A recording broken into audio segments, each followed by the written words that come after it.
Bonjour à tous, bienvenue à ce culte en ligne. Que vous soyez des habitués de notre Église ou non, soyez chacun la bienvenue. Une lecture pour commencer notre rencontre, le psaume 63. Psaume de David lorsqu'il était dans le désert de Juda. Ô Dieu, tu es mon Dieu, je te cherche. Mon âme a soif de toi, mon corps soupire après toi dans une terre aride, desséchée, sans eau. C'est pourquoi je t'ai contemplé dans le sanctuaire, pour voir ta force et ta gloire, car ta bonté vaut mieux que la vie. Mes lèvres célèbrent tes louanges. Ainsi je te bénirai toute ma vie. Je lèverai mes mains en faisant appel à toi. Je serai rassasié comme par une nourriture succulente et abondante. Et avec des cris de joie sur les lèvres, je te célébrerai. Lorsque je penserai à toi sur mon lit, lorsque je méditerai sur toi pendant les heures de la nuit. Oui, tu es mon secours, et je crie de joie à l'ombre de tes ailes. Mon âme est attachée à toi. Ta main droite me soutient. Mais ceux qui cherchent à ruiner ma vie iront dans les profondeurs de la terre. Ils seront livrés à l'épée, ils seront la proie des chacals. Le roi se réjouira en Dieu. Tout homme qui prête serment par lui pourra s'en féliciter, car la bouche des menteurs sera fermée. Ô Dieu, tu es mon Dieu, je te cherche. Mon âme a soif de toi. Je vous invite à chanter comme une prière. Seigneur, attire.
Quelques annonces concernant la vie de notre Église. Nous aurons mardi à 19h30 la rencontre découverte qui aura lieu sur place.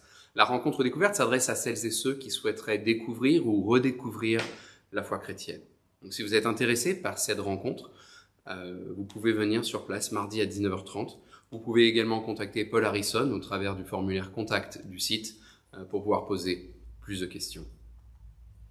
Mercredi soir à 20h, il y aura la rencontre Semé qui propose des Nouveaux Testaments sur le parvis de la gare Montparnasse. Donc rendez-vous est donné directement à la gare si vous souhaitez plus d'informations. Pareil, vous pouvez passer sur la page contact du site et nous vous mettrons en contact avec le responsable du groupe Semé. Jeudi soir, nous avons eu jeudi dernier la reprise des études bibliques sur place. La vidéo de l'étude est disponible sur notre page YouTube. Cette réunion sur place aura lieu toutes les 2 semaines. Et donc, cette semaine, c'est en ligne que nous nous retrouverons à 20h pour une réunion de prière par Zoom. N'hésitez pas à nous demander si vous souhaitez recevoir les informations de connexion. Les décisions concernant les modalités de culte pour dimanche prochain et les dimanches d'après seront communiquées dans les prochains jours. Les habitués recevront un courriel avec ces informations. Et pour ceux qui ne reçoivent pas ce courriel, les informations seront précisées sur notre page web sèvres72.org.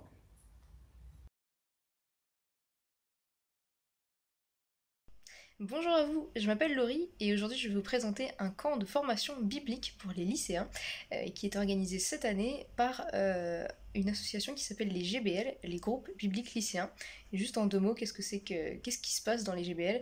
Eh bien, ce sont des lycéens qui organisent des études bibliques qu'on appelle discussions autour de la Bible dans leur lycée, si c'est possible, ou à l'extérieur, s'ils n'ont pas le droit de se réunir dans leur lycée. Et ils invitent leurs amis, qu'ils soient chrétiens ou non chrétiens, pour donc discuter et faire découvrir la Bible. Et donc les GBL organisent un camp de formation qui aura lieu cette année du 19 au 25 octobre 2020.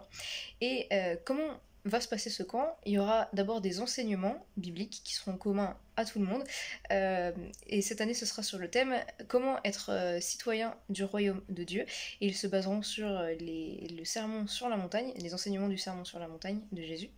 Et à côté de ça, il y aura des formations par année, donc ça fonctionne en cursus. En gros, si c'est la première fois que vous venez à ce camp, vous aurez des formations de première année, si c'est votre deuxième fois, de deuxième année, si c'est votre troisième fois, de troisième année. Et donc ces formations seront sur comment animer une discussion autour de la Bible et à travers ces discussions autour de la Bible, les lycéens pourront réfléchir à comment se positionner en tant que chrétien dans notre société. Il y aura aussi des formations d'apologétique, donc comment les lycéens peuvent défendre leur foi et comprendre la vision du monde de leurs amis non chrétiens. Il y aura aussi des ateliers et voilà, à côté de tous ces temps de formation biblique, il y aura aussi des veillées, du sport et des jeux. Voilà, pour les informations pratiques, donc c'est un camp qui aura lieu du 19 au 25 octobre 2020 à Matour, dans le 71 en Saône-et-Loire. Et voilà, je vous invite à inviter tous les lycéens que vous connaissez, que ce soit vos enfants ou vos amis, voilà, pour qu'il y ait un maximum de monde.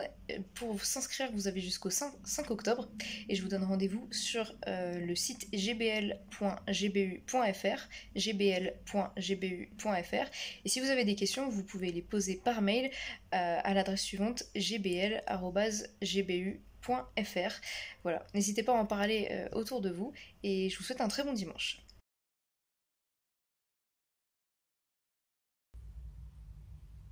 Avant de nous mettre à l'écoute de la parole de Dieu, je vous invite à la prière. Notre Dieu, notre Père, nous venons de le chanter, et c'est la prière que nous te formulons à nouveau. Seigneur, attire nos cœurs à toi par l'étude de ta parole. Alors que nos cœurs sont spirituellement malades, nous croyons que ta parole est la vie, et que nous trouvons en elle tout ce dont nous avons besoin dans notre marche avec Christ. Oui, dispose nos cœurs pour l'écoute attentive de ta parole. Par ta puissance, brise ma résistance à tout jamais. Courbe mon être, courbe ma volonté, sois-en le maître incontesté. Amen.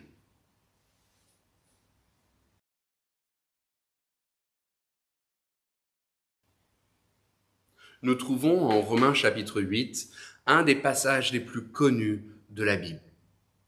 En particulier la fin du chapitre 8. Que dirons-nous donc de plus? Si Dieu est pour nous, qui sera contre nous? Lui qui n'a pas épargné son propre Fils, mais l'a donné pour nous, comment ne nous accorderait-il pas aussi tout avec lui? Qui nous séparera de l'amour de Christ? J'ai l'assurance que ni la mort, ni la vie, ni les anges, ni les dominations, ni le présent, ni l'avenir, ni les puissances, ni la hauteur, ni la profondeur, ni aucune autre créature ne pourra nous séparer de l'amour de Dieu manifesté en Jésus-Christ notre Seigneur. Ce chant d'exaltation est très souvent cité hors de son contexte immédiat. Mais ces versets sont la conclusion de tout le raisonnement développé par l'apôtre Paul dans ce chapitre 8. Des vérités merveilleuses sont annoncées tout au long de ce chapitre 8. Et ne nous le cachons pas, certaines de ces vérités sont compliquées.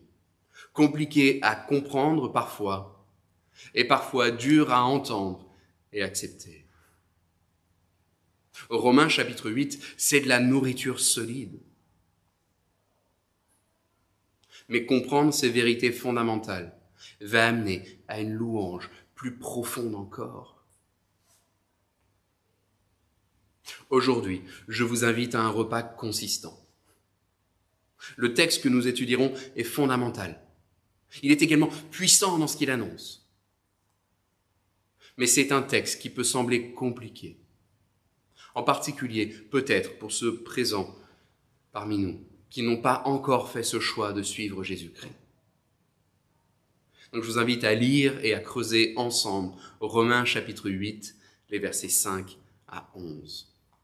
Romains chapitre 8, versets 5 à 11. En effet, les hommes livrés à eux-mêmes tendent vers ce qui est conforme à l'homme livré à lui-même. Mais ceux qui ont l'esprit tendent vers ce qui est conforme à l'esprit. Car ce à quoi tend l'homme livré à lui-même mène à la mort, tandis que ce à quoi tend l'esprit conduit à la vie et à la paix. En effet, l'homme livré à lui-même, dans toutes ses tendances, n'est que haine de Dieu. Il ne se soumet pas à la loi de Dieu, car il ne le peut même pas. Les hommes livrés à eux-mêmes sont incapables de plaire à Dieu. Vous, au contraire, vous n'êtes pas livrés à vous-même, mais vous dépendez de l'Esprit, puisque l'Esprit de Dieu habite en vous. Si quelqu'un n'a pas l'Esprit de Christ, il ne lui appartient pas. Or, si Christ est en vous, votre corps reste mortel à cause du péché. Mais l'Esprit est source de vie, parce que vous avez été déclarés justes. Et si l'Esprit de celui qui a ressuscité Jésus habite en vous, celui qui a ressuscité Christ rendra aussi la vie à votre corps mortel par son Esprit qui habite en vous. Jusqu'ici, la lecture de la parole de Dieu.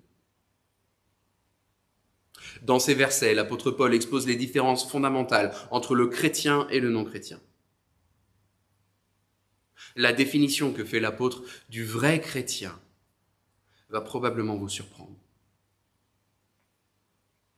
Tout au long de ce chapitre 8, Paul prend le temps d'exposer, de résumer l'espérance chrétienne. Romains chapitre 8, verset 1er, « Il n'y a donc maintenant aucune condamnation pour ceux qui sont en Jésus-Christ. »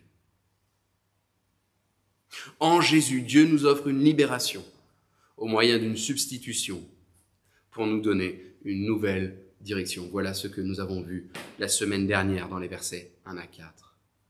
En Christ, nous avons été libérés de la loi qui nous condamnait. En Christ, nous sommes amenés dans un nouveau régime, le régime de la vie. Dieu nous a libérés de la loi du péché et de la mort pour nous permettre de vivre une vie nouvelle. Cette vie nouvelle est fondamentalement bien différente de notre vie passée sans Jésus. Dieu nous invite à marcher non plus à la manière de l'homme livré à lui-même, littéralement selon la chair, mais il nous invite à marcher dans la dépendance de l'Esprit. Romains chapitre 8, verset 4. Ainsi, la justice réclamée par la loi est accomplie en nous qui vivons non conformément à notre nature propre, mais conformément à l'Esprit. Vivre conformément à l'Esprit, c'est ce point précis que l'apôtre développe plus en détail dans les versets que nous étudions aujourd'hui. Verset 9. Quant à vous, vous n'êtes pas animés par votre nature propre, mais par l'Esprit, si du moins l'Esprit de Dieu habite en vous. Qu'est-ce qui différencie le chrétien du non-chrétien? C'est la présence de l'Esprit Saint. La présence de l'Esprit Saint. Verset 5. En effet, les hommes livrés à eux-mêmes tendent vers ce qui est conforme à l'homme livré à lui-même, mais ceux qui ont l'Esprit tendent vers ce qui est conforme à l'Esprit. Pour l'apôtre Paul, il n'y a que deux types d'êtres humains. Et cette division a de quoi surprendre, n'est-ce pas? Ce n'est pas une question de classe sociale. Ce n'est pas une question de genre, d'âge, ni même d'œuvre. Non. Il y a l'homme qui est animé par l'Esprit Saint, et il y a l'homme livré à lui-même. Là voilà, la seule différence entre les êtres humains. Certains dépendent de l'Esprit, d'autres sont livrés à eux-mêmes. Et des finalités opposées attendent ces deux groupes distincts.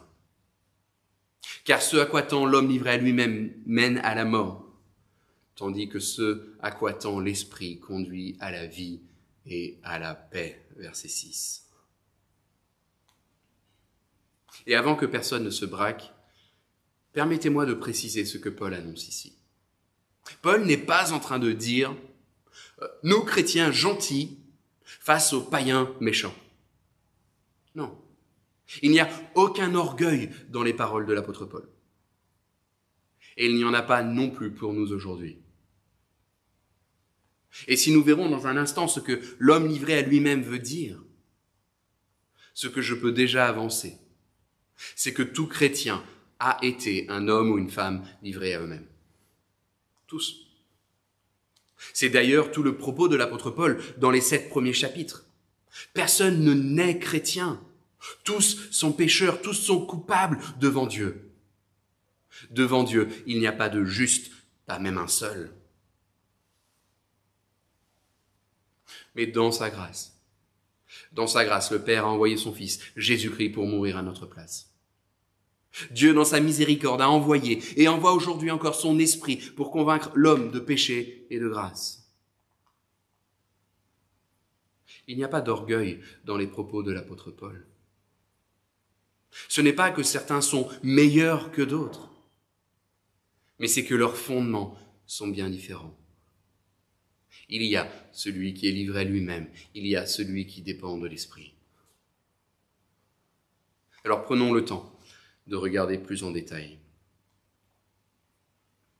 Qu'est-ce que Paul entend par l'homme livré à lui-même? Qu'est-ce que Paul entend par l'homme livré à lui-même? C'est l'humanité dont le cœur est pollué par le péché. L'humanité qui recherche son intérêt avant tout, sa liberté avant tout, son plaisir avant tout.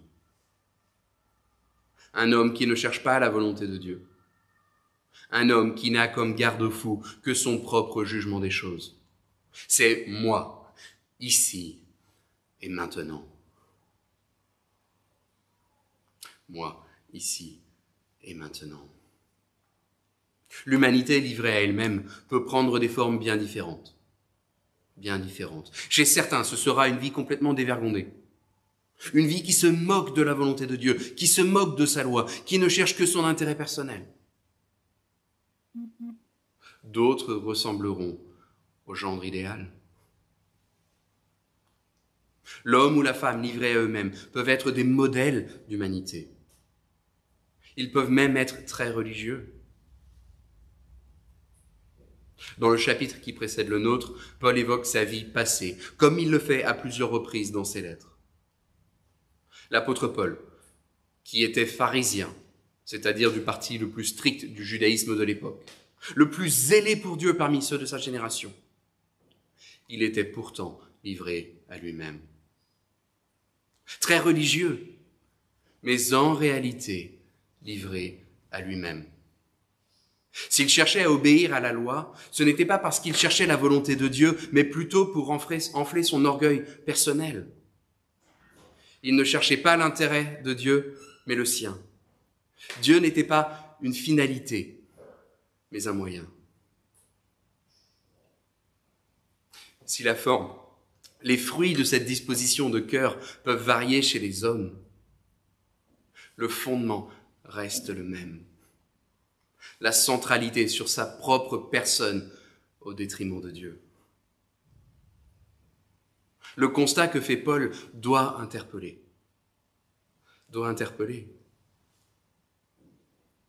En effet, l'homme livré à lui-même, dans toutes ses tendances, n'est que haine de Dieu. Il ne se soumet pas à la loi de Dieu, car il ne le peut même pas.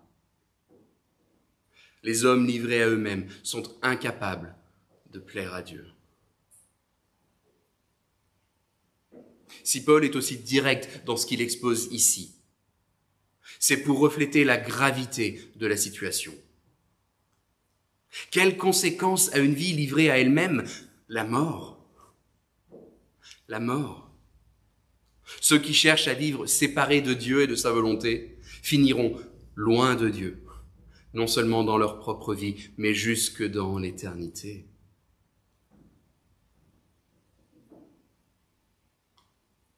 Verset 5. En effet, les hommes livrés à eux-mêmes tendent vers ce qui est conforme à l'homme livré à lui-même. Notre monde est rempli de gens bien, des personnes tout à fait honorables et respectables. Mais quelles sont leurs préoccupations? Ce n'est pas Dieu. Dieu souhaite chez les hommes de la générosité, le souci des pauvres, des veuves et des orphelins. Si quelqu'un aime Dieu, alors par l'action de l'Esprit Saint, le chrétien commencera petit à petit à aimer ce que Dieu aime. Mais si ce souci de l'autre est séparé de l'amour pour Dieu, alors cela reste une rébellion face à l'unique Dieu et Créateur. Le Dieu 3 fois saint ne peut et ne va se laisser ignorer. Il ne peut et ne va se laisser ignorer. La personne dont la vie est brisée et dissolue peut être amenée plus aisément à comprendre qu'il lui manque quelque chose de fondamental. Et ces personnes, souvent, prennent le temps de réfléchir à ce qui compte vraiment. La rébellion face à Dieu de gens respectables est bien plus dangereuse parce qu'elle passe inaperçue. Tous, nous avons cette tendance à chercher à justifier nos vies, à chercher à la rendre valable devant les autres, valable à nos yeux. Quelles sont aujourd'hui nos motivations profondes? Quelles sont aujourd'hui nos motivations profondes? Cette question, il faut se la poser dès aujourd'hui, parce que les conséquences de notre réponse seront, elles, éternelles. Quelles sont nos motivations profondes?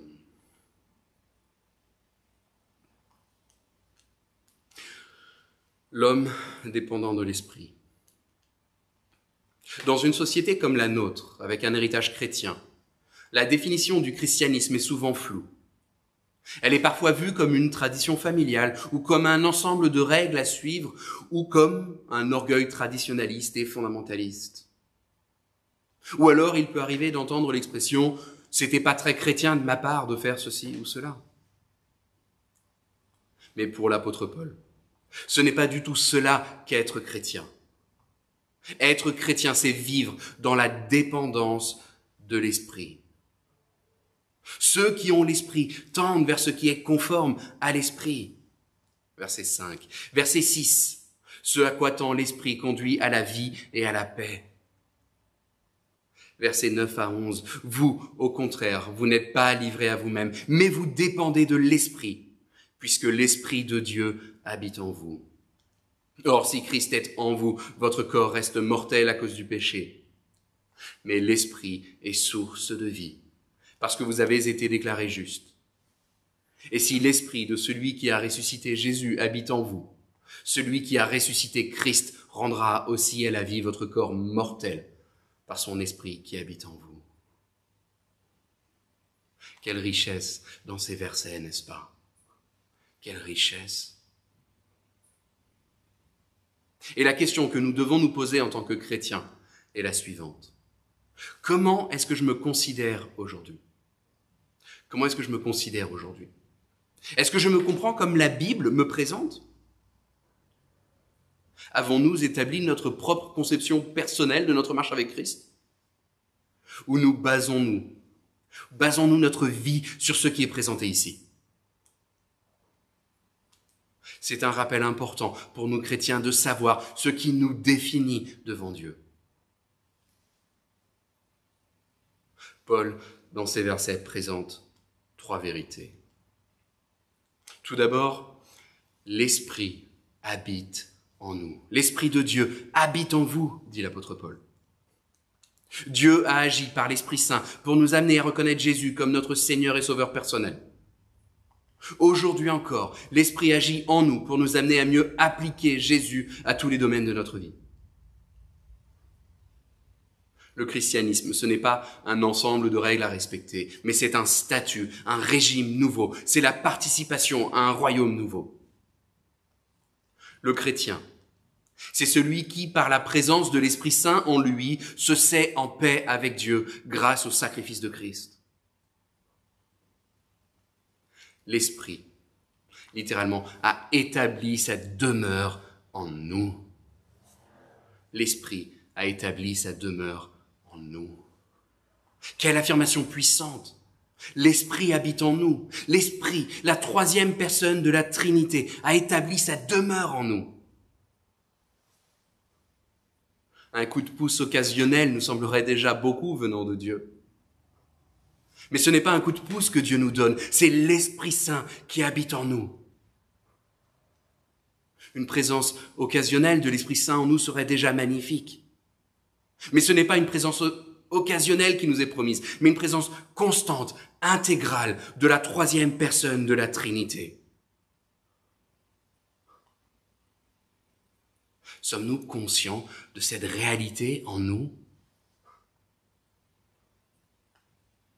Le chrétien n'est pas seul dans sa marche avec Christ. Nous ne sommes pas seuls. Le Saint-Esprit a établi sa demeure en nous. Cette vérité fondamentale, trop souvent nous l'oublions, n'est-ce pas?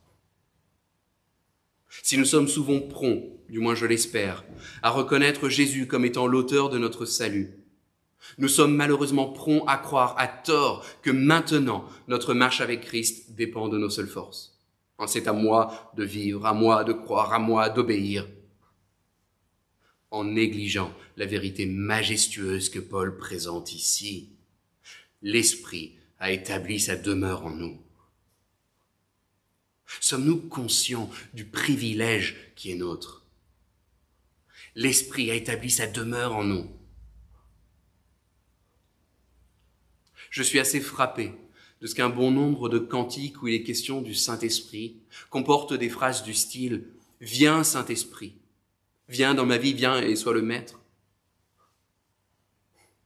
Eh bien, c'est faux. Et même si je comprends la formulation poétique, c'est quand même diminuer la réalité biblique de la présence permanente de l'Esprit en nous. Le Saint-Esprit a établi sa demeure en nous, il habite en nous. Le problème, ce n'est pas que nous n'avons pas assez d'esprit et qu'il aurait besoin de venir plus, mais c'est que nous l'ignorons bien trop, quand bien même il est présent en nous. Ce dont nous avons besoin, c'est de mieux nous mettre à son écoute. L'Esprit habite en nous.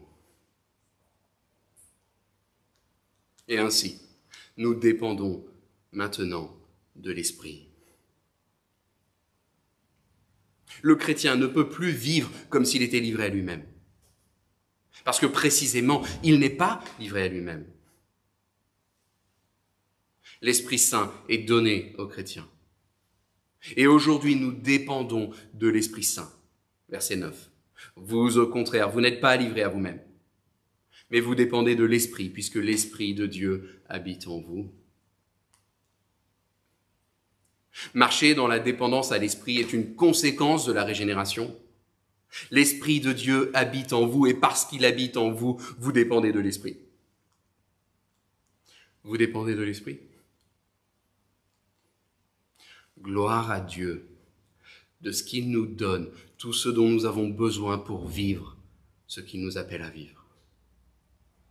Gloire à Dieu. Et évidemment, nous sommes encore dans l'attente du retour glorieux de Jésus-Christ. Ce jour où nos cœurs seront transformés à l'image de Christ. Ce jour où le péché de nos cœurs sera réduit à néant. En attendant ce jour, trop souvent nous échouerons à rechercher la volonté de Dieu. Trop souvent nous préférerons les ténèbres à la lumière de Dieu. Mais comprenons ce qui est présenté ici. Le Père nous a délivrés de la puissance des ténèbres et nous a transportés dans le royaume de son Fils bien-aimé. Et il nous donne aujourd'hui tout ce dont nous avons besoin pour vivre ce qu'il nous appelle à vivre. Puisque l'Esprit habite en nous, nous pouvons dépendre de lui. Et ainsi, ceux qui ont l'Esprit tendent vers ce qui est conforme à l'Esprit. Verset 5. Par cette formulation, Paul ne dit pas que tout chrétien doit être détaché des choses quotidiennes du monde, choses qui seraient réservées pour les non-chrétiens, non. Et ne s'intéresser qu'aux choses spirituelles seulement, non. Se retirer dans un monastère n'est pas plus spirituel que témoigner auprès de sa famille. Se lancer dans le ministère n'est pas plus spirituel que d'aimer sa famille comme Christ a aimé l'Église. L'homme ou la femme qui dépendent de l'Esprit chercheront à faire plaisir à Dieu en tout temps. Assurément, certains sont appelés au ministère dans l'Église, dans l'évangélisation ou dans la mission. Mais tous sont appelés à servir Dieu là où ils sont. Tous. Tous sont appelés à servir Dieu dans la dépendance de l'Esprit. Et comme le disait Matthieu la semaine dernière, cette dépendance n'est pas le genre de puissance qui attire le regard, mais qui pourtant reflète l'amour de Christ. Dans la dépendance de l'Esprit, parce qu'il habite en nous, nous cherchons à être le meilleur conjoint, les meilleurs parents, le collègue le plus intègre et droit, le plus honnête possible, le plus patient avec ceux qui testent notre patience, le plus modeste, le plus accueillant, le plus doux. Par l'Esprit, Dieu nous donne tout ce dont nous avons besoin. Dépendre de l'Esprit, c'est lui obéir, même quand cela ne nous semble pas naturel. C'est aimer son ennemi, c'est prier pour lui. C'est être témoin de la grâce. C'est aimer Dieu et lui donner la priorité en tout temps.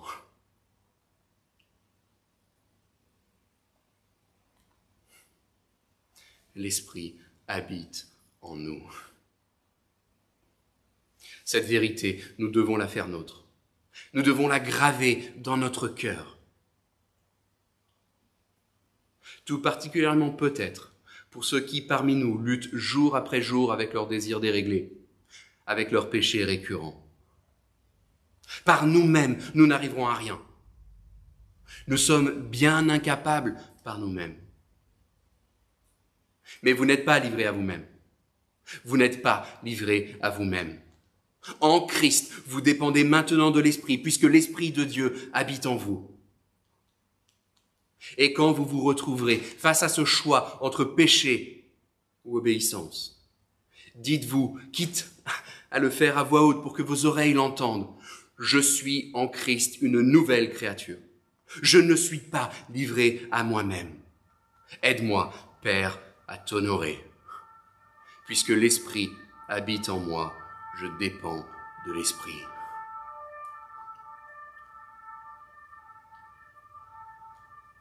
Et les fois ou nous tomberons dans le piège du péché.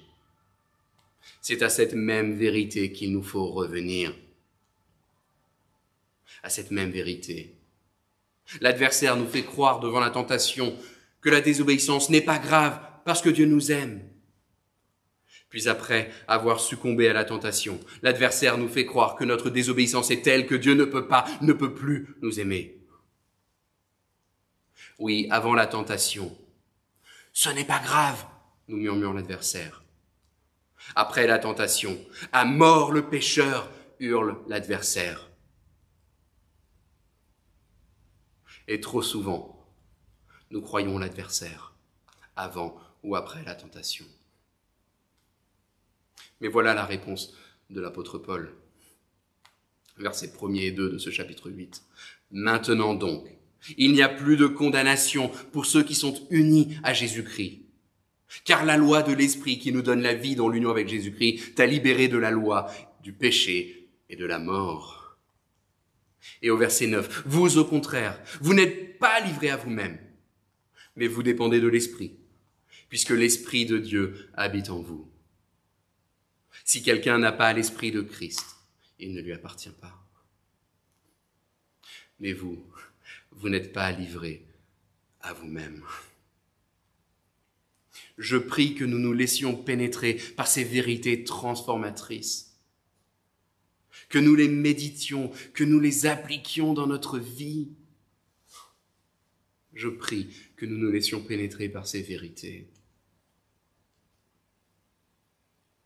Mais il y a plus encore, bien plus encore. Nous pourrions parler pendant des heures de l'assurance de la résurrection présentée dans le verset 11. Celui qui a ressuscité Christ rendra à la vie votre corps mortel, annonce l'apôtre Paul. Le temps me fait défaut pour aborder ce point. Mais nous avons toutefois le temps pour une dernière pépite présente dans ce passage. Relisons les versets 9 à 11. Vous, au contraire, vous n'êtes pas livrés à vous-même, mais vous dépendez de l'Esprit, puisque l'Esprit de Dieu habite en vous. Si quelqu'un n'a pas l'Esprit de Christ, il ne lui appartient pas. Or, si Christ est en vous, votre corps reste mortel à cause du péché, mais l'Esprit est source de vie, parce que vous avez été déclarés justes. Et si l'Esprit de celui qui a ressuscité Jésus habite en vous, celui qui a ressuscité Christ rendra aussi à la vie votre corps mortel par son Esprit qui habite en vous. Avez-vous remarqué à quel point ce passage est trinitaire? Vous dépendez de l'Esprit, le Saint-Esprit, puisque l'Esprit de Dieu habite en vous. Or, si quelqu'un n'a pas l'Esprit de Christ, si Christ est en vous, être habité de l'Esprit revient à être habité par Jésus-Christ. Parce que la manière dont Jésus demeure en nous, c'est par l'Esprit. C'est ce que Jésus affirmait en Jean chapitre 15, versets 26 et 27. Quand sera venu le défenseur que je vous enverrai de la part du Père, l'Esprit de la vérité qui vient du Père, il rendra témoignage de moi. Et vous aussi, vous me rendrez témoignage, parce que vous êtes avec moi depuis le début. Être habité de l'Esprit revient à être habité par Jésus-Christ. Jésus-Christ lui-même demeure en vous par le Saint-Esprit. Jésus demeure en vous par le Saint-Esprit. Cette vérité a des implications phénoménales. Phénoménales. Le Saint-Esprit qui était auprès de Jésus-Christ pendant son ministère sur terre a établi sa demeure en nous. Le même Saint-Esprit à l'œuvre dans la vie de Jésus-Christ habite en nous. Époustouflant, n'est-ce pas? Époustouflant. Comprendre cette vérité va transformer nos vies. Face au péché, suis-je conscient que l'Esprit Saint, dans toute sa force, dans toute sa majesté, habite en moi? Nous sommes faibles, misérables, lents à croire, lents à changer. Mais gloire à Dieu, nous ne sommes pas livrés à nous-mêmes. Nous ne sommes pas sans ressources pour vivre ce que Dieu attend de nous. Le Saint-Esprit n'a pas honte d'avoir établi sa demeure en moi. Jésus n'a pas de regret à m'avoir sauvé. Jésus n'a pas de regret à me voir lutter jour après jour. Plus encore, lui-même me donne tout ce dont j'ai besoin. Lui-même me soutient par son esprit. Lui-même me façonne par l'esprit. Dès aujourd'hui. Dès aujourd'hui. En Jean chapitre 14, Jésus annonce à ses disciples qu'il s'en va pour préparer une place pour nous dans la maison de son Père. Or, à son départ, Jésus envoie l'Esprit. Et l'Esprit est envoyé pour faire ce que Jésus fait auprès du Père. L'Esprit envoyé par Christ œuvre en nous dès aujourd'hui pour faire la place dans nos cœurs, dans nos vies, pour le Père.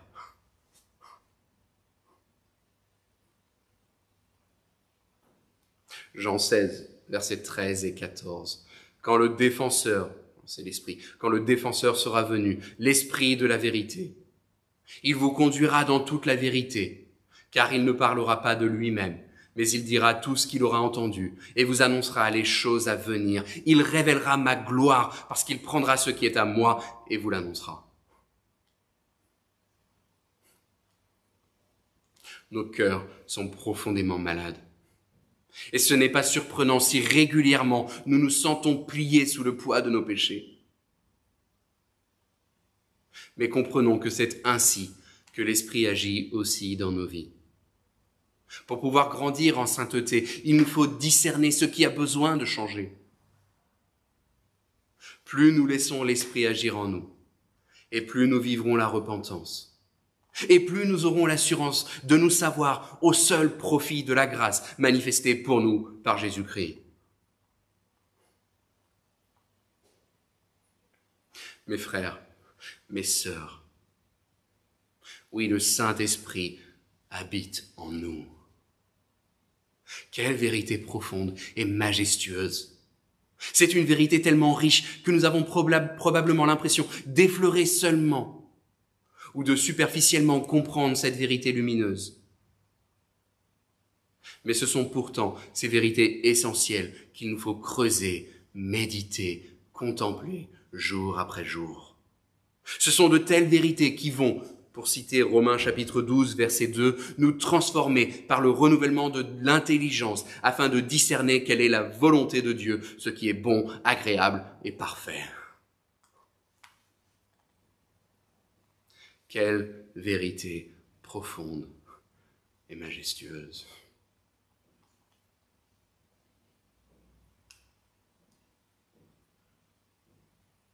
Romains chapitre 11, versets 33 à 36. Quelle profondeur ont la richesse, la sagesse et la connaissance de Dieu. Que ses jugements sont insondables et ses voies impénétrables. En effet, qui a connu la pensée du Seigneur? Ou qui a été son conseiller? Qui lui a donné le premier pour être payé en retour? C'est de lui, par lui et pour lui que sont toutes choses. À lui la gloire dans tous les siècles. Amen.